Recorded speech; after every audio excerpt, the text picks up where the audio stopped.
As for sickness and health, these are attributes of temperament and humors. وَذَلِكَ مِنْ أَوْصَافِ الْبَدَنِ لَا مِنْ أَوْصَافِ الْقَلْبِ. It's the influence, because we believe in a hylomorphic body. We actually believe that the body and the soul, we're not Cartesian. We don't believe in this separation of the ghost in the machine. We actually believe that there is a profound relationship, which is why our worship is in the body. This is why we believe in the bodily resurrection. So the body is very important to us, and taking care of the body is important to us. And the body will affect the soul, and the soul in turn also will affect the body. So these are important points about that. And this is why traditionally the ulama were also doctors. They studied the humors, they understood people, they studied psychology. It was very important for them to understand the nature. Much of the sickness that we see today, the depression that people have, is because they're too connected to all these machines all the time, and which are having a negative effect on people. And because don't forget, those are radiation, there's vibrations coming out, they're affecting the brain, and the brain synchronizes with them. And then people don't go out in nature anymore. They don't look at nature, they don't experience nature, they don't breathe properly, they don't exercise. All of these things have an effect on us. And so a lot of people are actually very depressed simply because they're not taking care of their bodies. There's a lot of people sick for that reason. And that's why it's very important in our tradition to take care of the body. And health problems are increasing. People are being diagnosed with more and more illnesses every year. And it's interesting that people are getting sick from eating.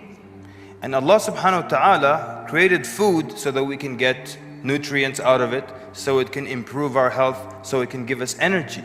So how can it be that something that Allah subhanahu wa ta'ala put on earth to improve our health is actually damaging our health? The Prophet ﷺ said, "Inna li jasadika alayka haqqa." Your body has a right over you. Now the amazing thing is, this is an age of miracles and wonders, and one of the fascinating things of this time is they have determined exactly what the haqq of your body is.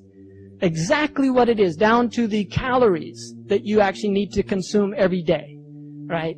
And if you look at the amount of calories that you need to consume, you'll see that it's pretty much coherent with the sunnah of the Prophet ﷺ. Most people eat about 3 times to 4 times more than they actually need as fuel to burn energy. In Surah Al-A'raf in the Quran, verse number 31, Allah subhanahu wa ta'ala in the middle of the verse says, وَكُلُوا وَاشْرَبُوا وَلَا تُسْرِفُوا إِنَّهُ لَا يُحِبُّ الْمُسْرِفِينَ. And eat and drink and do not go in excess. Verily, Allah does not love those who overdo it.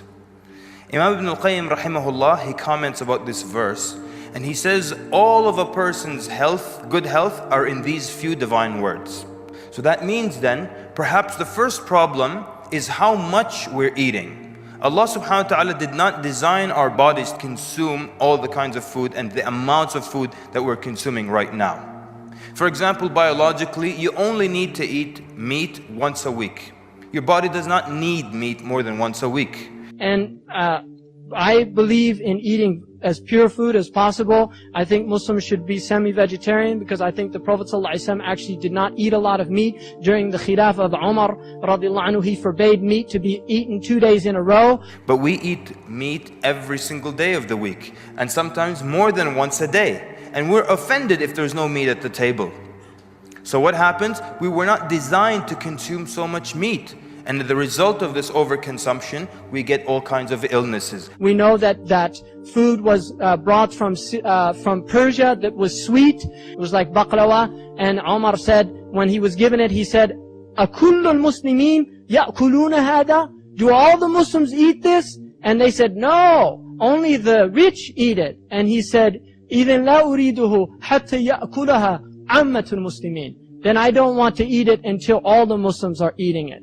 And so really part of shafaqah to this ummah is recognizing there's a lot of our Muslim brothers and sisters that don't eat very well. And so we should be really thinking about the weight that we're gaining. It's bad for you, first of all, that any physician will tell you that You don't need 2 cents worth of brains to realize that overeating is not a good thing. In fact, according to the National Institute of Health in America, 80% of American diseases are from overeating.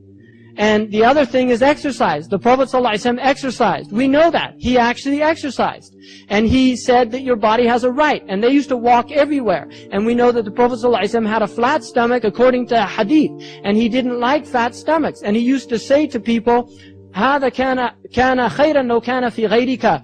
This thing that you're carrying around, this extra weight, would look a lot better on somebody else. In other words, that fat that you've got would look better on a skinny person that needs to gain some weight. And Umar, in the Muwatta of Imam Malik, there's 2 hadiths about meat. And both of them are warnings about meat. One of them says, إِيَّاكُمْ وَاللَّحْمِ فَإِنَّ لَهُ ضَرَاوَةَ كَضَرَاوَةِ الْخَمَرِ. Beware of meat because it has the addiction, like the addiction of wine. And I recommend for people to read 2 books if they really want to understand this stuff, because it's totally coherent with the Sunnah. One of them is called Diet for a New America by John Robbins, which is an analysis of the meat industry and the wretched things that they do to animals, because we are against the mistreatment of animals. We have to have humane treatment of animals. Part of the ihsan of killing an animal is that you sharpen the knife, that you don't sharpen it in front of the animal, that you give the animal water before you actually sacrifice it, that you don't drag it to where you're going to sacrifice it, you lead it gently, that you don't show it the knife until the last minute when you pull it out quickly. I mean, those are all part of our sunnah that you'll find in the books of fiqh. And now if you go look how they treat animals, it's wretched. And you're eating, that meat that you're eating has part of that reality invested in it. Really. Part of the torture that goes into all those animals, that's part of what people are eating. All that fear and that adrenaline that those animals release constantly into their flesh. That's part of what the people are eating. And that's why everybody's in this state of fear and anxiety.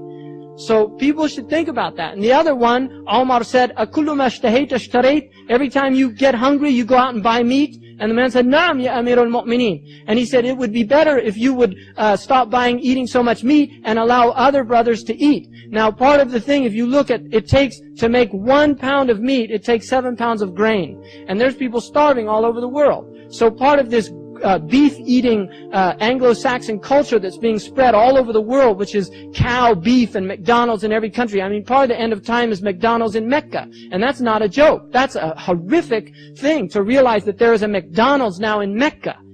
The holiest place on earth, and this sick and disgusting multinational corporation that feeds people pulp.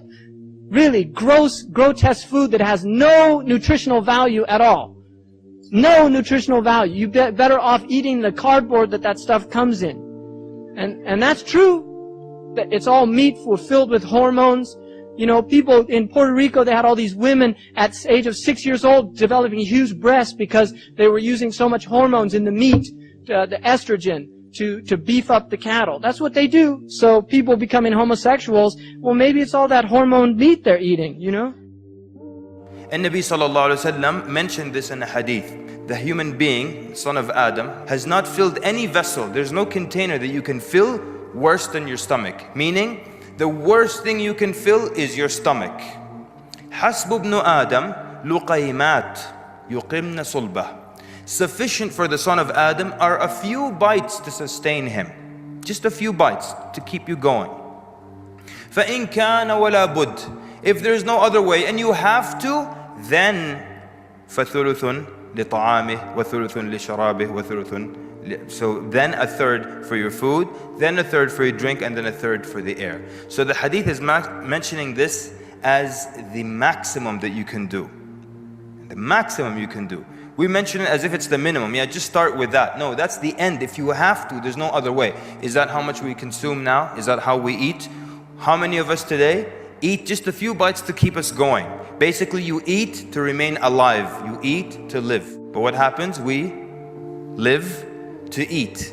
All we talk about is cuisine and watch cooking shows and watch eating shows and eating competitions, just about eating, eating, eating. And this is not how much we were intended to consume. It's too much.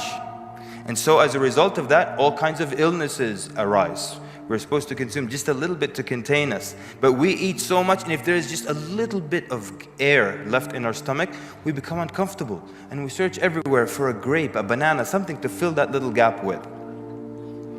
We get ill because we overdo the amounts of food that we eat. You know, now there is an increase in people that are being diagnosed with type 2 diabetes. And it tells you that 1 out of every 3 children will be diagnosed with type 2 diabetes. How do you get type 2 diabetes? Type 1, we all know it. Type 1, where basically your immune system destroys the beta cells. These are the cells in your pancreas that create insulin, produce insulin. Type 1 diabetes, your body destroys these cells. In type 2, these cells are overworked and fatigued, and that's why they die off. Beta cells that create insulin. So basically, when you consume any amount of food, glucose goes into your bloodstream. That's the energy from this food in the form of glucose. It goes into your bloodstream. Once glucose is in your bloodstream, now it needs to leave the bloodstream and go into your muscles, to the muscle tissue. But it can't do that without insulin.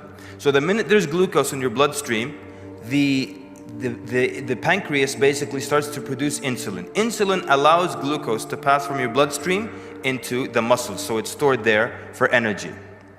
So then these beta cells that produce the insulin in the pancreas, they start to die off because they're overworked and they're fatigued. What causes them to be overworked and fatigued?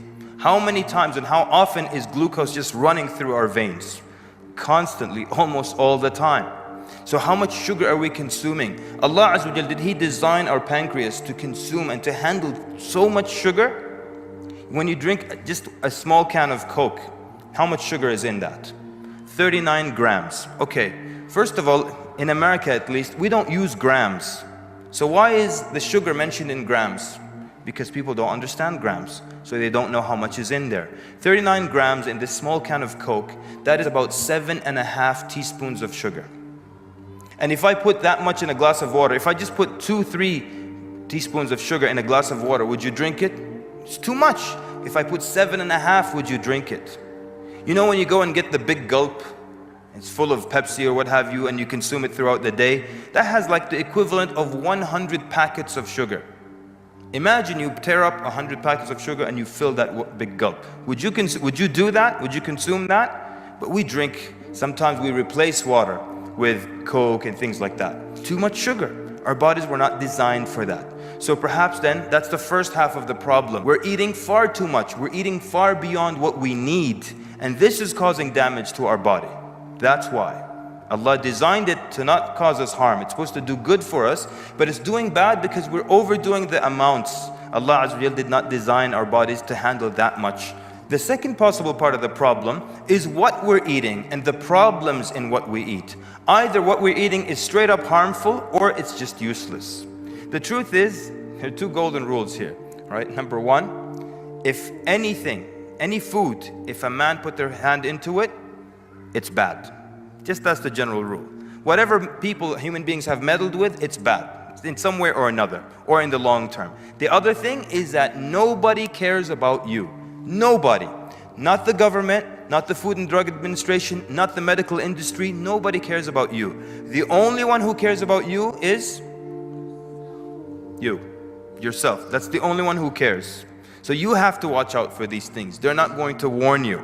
With cattle, we have problems with estrogen. So they give them this female hormone, estrogen, and so the cows gain weight and their meat is tender and soft. But what is the problem with estrogen? Nothing destroys it. If you boil the meat, broil the meat, fry the meat, cook the meat, whatever you do with it, it still remains in the meat. If you milk a cow that's been given estrogen, the estrogen is in the milk. If you make yogurt from that milk, it's in the yogurt. If you make cheese from that milk, it's in the cheese. It's a female hormone that we don't want in our bodies. We're getting more and more of it. Cows now are milked 300 days out of the year. Even when they're pregnant, they're milked. And when they're pregnant, certain components or estrogen type components increased by 33 times in the milk. And they just milk it and then they give it to us. And we consume it. There was a study that was done in 42 countries to find a correlation between dairy consumption and testicular cancer. And they found the strongest correlation to be in Switzerland and in Denmark, where cheese is one of the national foods and people consume a lot of dairy. They found the lowest relationship to be in Algeria, where people don't consume as much dairy products. So you see then problems all over the place. People engineering food, adding things to food, doing crazy things to food. Mercury, fish. You think of fish, you think of mercury. There is always a problem somewhere. And almost none of the processes is natural anymore. Tomatoes, they're picked green.